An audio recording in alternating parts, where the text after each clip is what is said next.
Hello everyone, my name is Draconicrose and welcome back to another episode of Megaquarium Freshwater Frenzy. The last episode we started the PAV something, I forget the name, but it is a research facility where we are not earning any money from our guests, but we still have to unlock things through ecology and science. And we get this pop-up right away, new accessory. You can now unlock a new accessory, the sneakers. These nifty shoes increase your staff's fitness. This in turn increases their movement speed and makes them more effective at gift shop and cleaning tasks. That is very good to know. Each staff member can only equip one accessory at a time, and yeah. So I don't think for now that is going to be something we are going for. Instead, we are going to... we're going to keep doing the quests that we have. Let's see what we have here. So our spawn have grown into new fish. They're fine in their tank for now, so we will leave them there. When we have to move in new fry, we will change them out. Probably sell them for some cash. So the real thing is that we definitely need to get these fish bred and, well, all of these research and ecology. So the blind cave tetra, we are still unlocking all of these. What do we have here? So none of the ones that we need, those are still in unlock mode. There we go, we have our fry here. We can move them out. And since we do not want predation to happen, we are going to go right ahead and delete those two. Green pellets. With none left in the... Since when do you need green pellets? Oh, because you're Midas spawn. Okay, that's fine. We will obviously get you a green pellets dispenser around here. And people will take care of that. We have unlocked the red striped earth eater. And the next thing we need is the blind cave tetra. So let's take a look at the fish we just unlocked. We'll open up some space because we will definitely need that. I think we might as well copy this and start getting more tanks up and running. For now, let's take a look at the tetra. The tetra has a size of 8 when grown and requires a water quality of 55. The thing is, to breed it, we need suitable mate, suitable location, and the fries will need green pellets and will need cave. So our hatching tanks should work for it. So we're going to need at least 16, perhaps more, because we definitely need the surface, like the flat surfaces and stuff. Let's stay with the 32 for now. And let's add 1, 2, maybe 3. 12 is... It should be okay. Let's actually, you know, math something out. So if my math checks out, we can actually have 4 of the fish in here, and when they grow up, they will occupy the entirety of the tank. So that is good for now.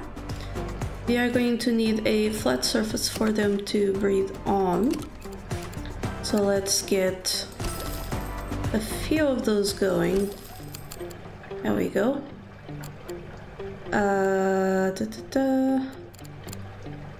Where should I see the information? It needs to be fully grown to see the breeding info, so I guess we'll have to do all the other requirements first.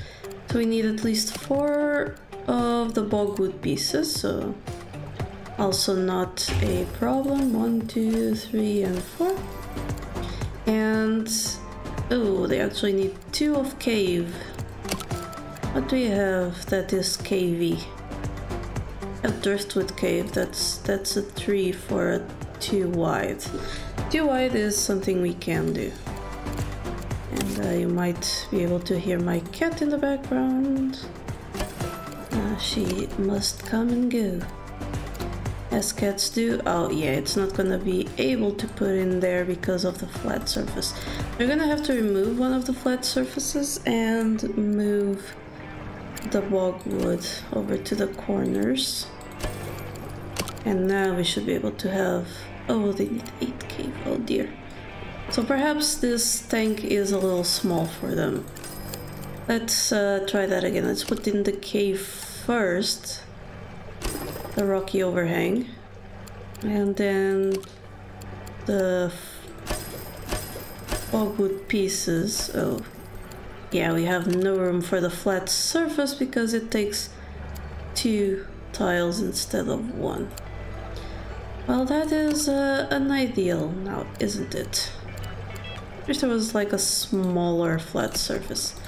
I guess we'll have to make a slightly larger tank and move everything from this one to that one. And apparently we can't move all the bogwood in one go. It's fine. Okay, and now we do have room for some flat surfaces. 2 of them actually. We're gonna delete that tank, move this one into place. There we go, so that is good. Now we need acid, I think. Neutral, in neutral conditions, but they are up for acidic. So we are going to go ahead and grab our RO machine. Put it in there. Power combi. Still not enough, so we're gonna get a basic heater. Oh, it's a little bit too much. It's fine. We'll just put it here. We'll spread out the thing. I'm gonna set them as urgent to feed. That way they will be fed as soon as possible. And they won't go hungry today, so they won't be as stressed. What do they need? Explorer needs 5 or more different decoration. Oh. Okay, so I actually didn't note that. Okay, so... what can we put in otherwise? Let's remove one of the slates. And let's try a small rock, so that's 5, and... what else? Like some actual decoration for prestige barrel. There we go, so that does serve the requirements. They're fine, they will grow. And we will be good. So our guests actually do need some facilities, more specifically the toilet. It's one of the few that they do need, so we are going to put one in. Well, 1 or 2, so that they can actually relieve that, and they will get tired, I heard, so we're going to put some benches here and there. Now we're not going to bother too much with making this pretty because it is not the point of this scenario. This scenario is in fact made for breeding the fish. Breeding like rabbits. If you have enough of a particular species, you can stop them breeding by removing at least one of their breeding requirements. The approach will depend on the species. For some you can remove their breeding location, for others you might need to divide or reduce the size of the group. Okay. So over here we might be able to remove the breeding by removing the flat surfaces. Do you want to do that? Perhaps. Let's take the game's suggestion and let's remove the flat surfaces. Remove one of the cyclids, that's fine. And then we go, we have unlocked the blind cave tetra, means we can start with the Congo tetra. You've just unlocked your first egg scatterer. Egg scatterers form breeding groups and scatter their eggs simultaneously. Over here we're having a little bit of trouble keeping the water stable. I'm going to add a basic filter over there because these are connected. And we keep getting a bunch of messages. So Fred has leveled up, he will be learning some more fixing, and of course we got that entire spawn of things, while over here we have some stressed out mydocyclids that we don't need and will sell. So that tank is obviously still going to be a breeding tank. We do not want to do much else with it. What you do want to do is check out on our blind cave tetras. They require 4 neutral water. They give us science, cave rocks, and they do a shoal. They are a pulley, and they are nibblable. What are their breeding requirements? They need a no. They scatter. They wait for the right moment. So they have no real breeding requirements other than they have to be in a shoal. So 3 times 4 is 12. Let's try again. Message settings. The messages which are generated when you breed some new spawn or had some eggs can be really helpful, but sometimes it just gets in the way of the thing you're really focused on. But thankfully you can switch off any you aren't interested in using the toggles in the interface section of the options menu. Give it a try. So we have a new section then, the interface section. When object is selected a second time, close the window. Animal growths cannot grow. Yeah, okay. So these are the reports you get. Personally, I think I will keep them on because I think they are indeed very useful. Over here we are going to in fact increase our aquarium by 1. I will remind everyone that we do not have much money to increase it too much. So let's pause the game. Let's get some blind cave tetra. Let's 1, 2, 3, 4 for the. At 16 we need a cave, so that gives us 4. Did that kind of rotate on its own? Okay, so that's the cave. What else do they need? They need heat and water quality, so that is not much really. Let's get a large filter going and a... what large filter? Let's get a power combi. That is enough for them, and they are perfectly fine in their neutral water space. Now these convict spawn, they need their caveness, which means they need to go back into the other tank. There we go. So everything should be fine, and we are going to keep racking in the points. Now we're almost there on the science to unlock our ecology poster. That will be cool. So the red striped earth eaters have bread, and that is perfect. So you have unlocked the ecology poster. Let's do the sneakers dispenser then, and let's pause the game because we need to move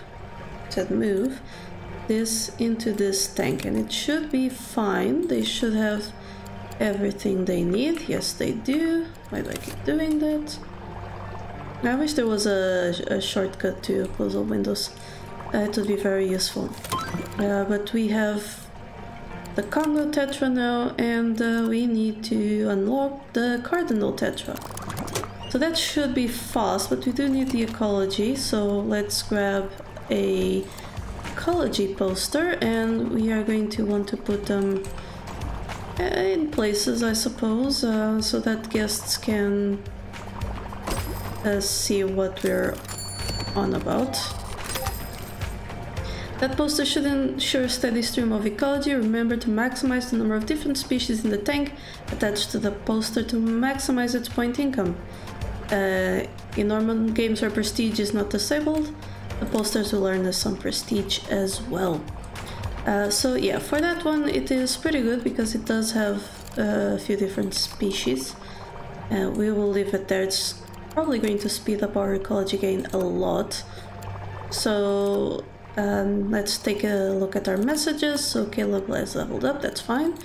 And yeah, the red eaters have grown, and the things have spawned. So I heard you're looking to breed cardinal tetras. You might need some of these Marimo moss balls, and we can buy 2 for some money.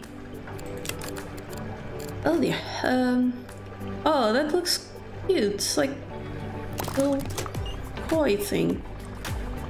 So the cardinal tetras are our next fish that we have not bred them yet. How are these? And these? And none of these have bred. It was the convicts, I think. Or the cyclids? Well, someone bred, and I think I already moved the spawn, so that's fine. So there we go, our spawns have grown into cichlids. So we are going to take 1 or 2 of them. There we go, we'll move them there, and we will sell the other ones to make room for the earth eaters. Oh, so we have bred the earth eaters. Maybe it wants us to get to fry. Probably. So over here we just have a bunch of conflicts, really. It's fine, I think. The problem is that we have now run out of filtering. So, more filters. Just gotta have more filters everywhere. And there we go again. The earth eater spawn has hatched into fry. Means we get to move them into their other tank, where they can... perhaps this would have been better to have made like one big tank where they can do both, but that's fine, I do think. So let's expand the aquarium once again, a little bit more. We're doing good on money, like pretty darn good. And let's take a look at the blind cave tetra. Where is it?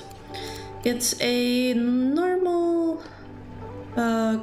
quality or neutral quality water, so we could probably connect it to this one. It has a size of 4 and requires at least 3, so we need a tank of at least 12 size. It's also greedy. It's a bully. Wait a minute. Ah, that's the ones you have there. No, we need the Congo tetra. Oops. So the Congo tetra is acidic. We can also still attach them to the other ones. They have a size 3 and need to shoal in a group of at least 6. Ouch. And they need a 2x2 square without decorations. Breeding requirements need light. That's interesting. And they need at least 8 animals to form a spawning group, so that is really interesting. Okay, so let me do some maths.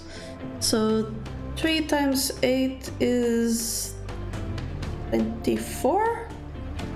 Let me just confirm that in my calculator. Yes, it is 24. Can you believe I passed advanced maths? Yeah, me neither. So that's the 24 with some room for decorations. In that case, I'm going to actually give them a 56 lagoon tank. And we are going to grab 8 of them. So 1, 2, 3, 4, 5, 6, 7, 8 Congo tetra. We are going to get some plants. And we're going to try and get the densest plants. This makes the water acidic, which is good for them. So we'll take that and use it to help out our plant and acid situation. But this is a lot more dense in plant size. And we needed some bogwood as well. So that's fine. So 1, 2, 3. Wait, 6 out of 0? Really? Okay. So now we need to combine these two let's grab ourselves a power pump, which we will connect to both tanks. So that works out well. We will grab a big heater. Okay, very good. And now we need a filter, a large filter. The power pumps are good for this kind of stuff. In this case, they're a little bit too cramped, but that's fine. We can also just open up this spot and move this combi over to here, and there we go. Guests can walk through there. We're now going to need some brine shrimp for this little fish, so we're gonna put it over there. Guests can go inside, not guests, staff can go inside. That's the thing. So everything should be fine. They need light to induce the spawn. Do we have any lights? Yes, we do. Good. So there we go. We have power lights, and they should have all their requirements. They will breathe eventually. I don't actually want them all breathing at the same time, because that would be not good for our, breathing flow. We have unlocked the Dolphoscori. Next we will do the Pacu. Dolphoscori is communal. This means they like to share with lots of other species rather than just their own kind. Creating a tank that can keep lots of different species happy together can be a challenge, but I'm sure you're up to the task. Except we won't really be doing that. I actually just want to get our Cardinal Tetras set up as the last the last thing we do this episode. So let's take a look at the Cardinal Tetra. Oh god, I keep going back. They are a size 2, but they need to be in at least 8, and to breed they need at least 10, so that's a size 20 tank, acidic, they're for freshwater. Okay, so that is great for them. Actually, I think there might be room for them in this tank, but I don't think we wanna... Then again, that might be interesting, so let's try 1, 2... no, they increased the plant requirements too much, so they'll have to have their own tank that can support them. So we are definitely going for another lagoon tank, because of course we are. We'll make it a little big. And grab our tetras and put them there. So we have 3 of them going. Let's do 1, 2, 3, 4, 5, 6, 7, and that should be our 10. Now we need to hit this up as usual. Try power combi. Let's try 2 power combis. Yeah, that's more or less enough. Now we need the acidic thingy, the RO machine. It's also fine, and plenty of plant. We're going to use the acid ones to get a little bit high up, and then of course the densely packed ones.